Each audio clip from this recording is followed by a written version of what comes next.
Bonjour mes Capricornes, voici les messages pour le mois de février. Pour tous ceux qui sont signe ascendant, signe lunaire Capricorne, vous allez pouvoir avoir des messages. Ne prenez que ce qui résonne à l'intérieur de vous.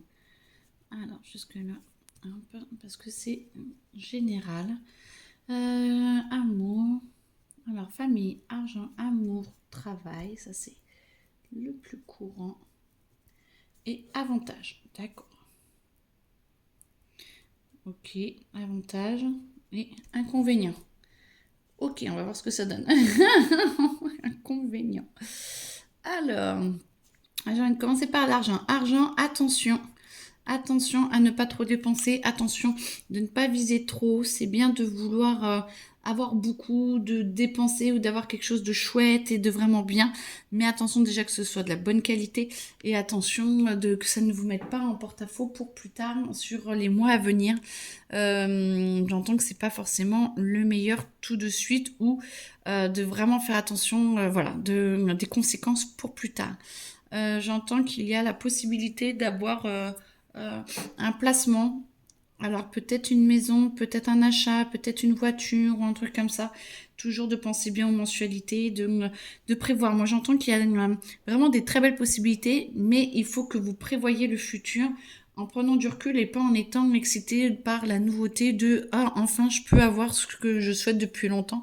C'est vraiment de prendre du recul par rapport à savoir si ça l'est possible et si vous pouvez pas avancer, reculer les échanges, je sais pas, mais en tout cas, on vous y encourage tout en faisant très attention aux petites lignes et à ce que ça vous amène dans le futur. Voilà. Amour, j'entends agacement.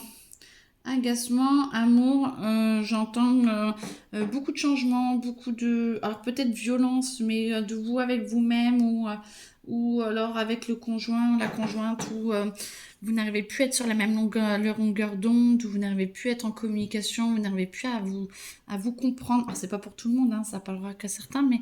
je sais pas si le divorce peut être évité, mais je pense qu'une grosse discussion et de mettre à plat certaines choses peuvent vraiment aider.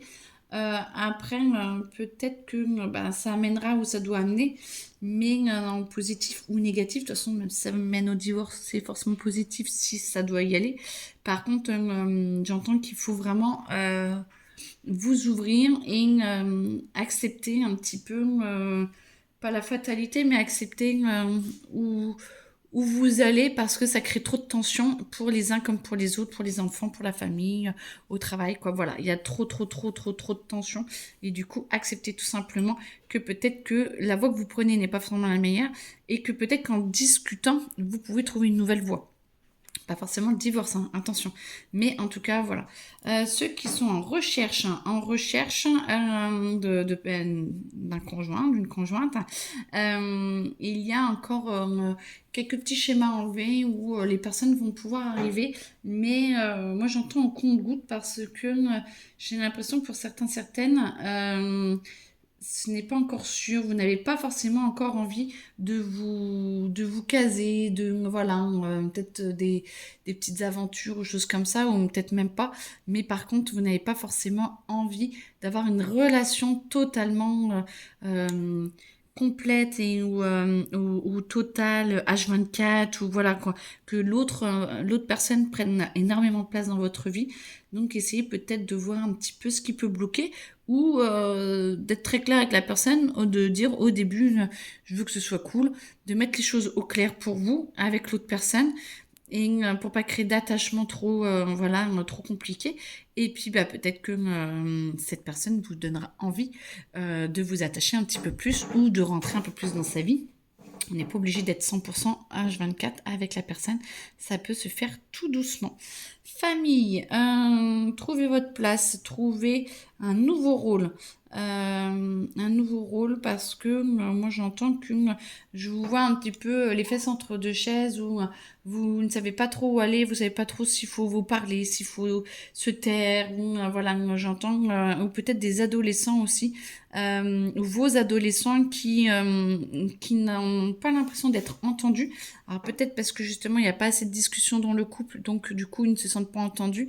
Par contre, moi j'entends trouver votre place et aider à ce que chacun trouve sa vraie place dans la famille et parler à vos grands-parents. Alors là, ça va parler encore moins, c'est que peut-être que pour une personne, je ne sais pas, mais parler à vos grands-parents parce que... Oula, je crois que c'est pas que ça. Voilà. Les grands-parents, essayez vraiment, vraiment de rétablir une communication ou d'aller les voir. J'entends que pour certains ou certaines, c'est peut-être plus pour très très longtemps, je suis désolée. Donc du coup, il y a peut-être d'aller les voir et de passer un petit moment avec eux. Vous ne le regretterez pas, en tout cas, ça c'est clair. Travail, ça bouge. Moi j'entends ça bouge, changement et il le faut. Si vous n'allez pas vers le changement, c'est dommage pour vous parce que vous avez la possibilité d'évoluer, vous avez la possibilité de grandir, de vous épanouir encore plus et on vous le propose. Si votre boss est une casse-bonbon et pas très sympathique et tout, est-ce que ce ne serait pas pour vous montrer qu'il y a mieux ailleurs? Est-ce que ce serait pas pour vous justement que vous disiez non mais je peux peut-être avoir mieux? Ou alors, je peux peut-être avoir sa place. Vous voyez ce que je veux dire? Ah, c'est pas forcément pour piquer la place de votre boss, mais de vous dire, est-ce que j'ai une légitimité de me dire que je peux faire bien ou aussi bien et peut-être vous donner des envies d'évolution. C'est possible aussi, peut-être pas dans ce travail-là, mais peut-être dans un autre en tout cas.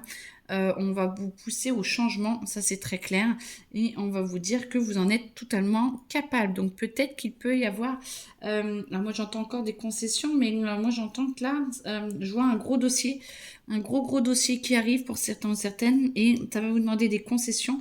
Mais par contre, si vous résolvez ce dossier, si vous y arrivez, j'entends que ça va créer aussi un gros changement chez vous et donc prouver que vous en êtes capable. Donc on vous y pousse absolument.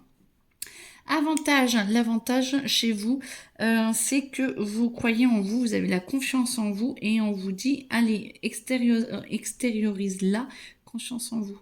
Extériorise-la parce que là c'est un petit peu trop renfermé et on a besoin de voir votre lumière. Donc faites-vous confiance et vous allez y arriver.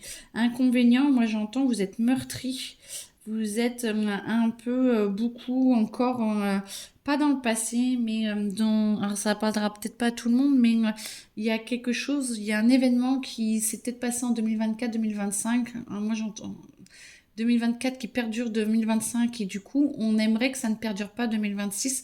Vous êtes meurtri, ok, essayez de voir comment vous pouvez dépasser ça parce que ça vous bloque votre structure de bienveillance et de confiance en vous et du coup ça bloque un petit peu votre cycle. Donc ce ne sera pas pour tout le monde ça, mais par contre je pense que vous reconnaîtrez.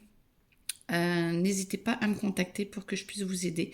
Vous, de mes collègues, on est là pour ça, pour justement vous faire dépasser un petit peu des expériences qui ont peut-être un peu mal tourné et qui sont là justement pour peut-être vous ouvrir les yeux ou pour voilà. Mais même si c'était violent, il y a des possibilités de les dépasser et du coup on vous y pousse pour que vous soyez mieux intérieurement bien sûr. Voilà, mais écoutez, en tout cas, moi, je vous souhaite une très belle journée, très bon mois de février et n'hésitez pas à me contacter s'il y a besoin. Belle journée à vous. Au revoir.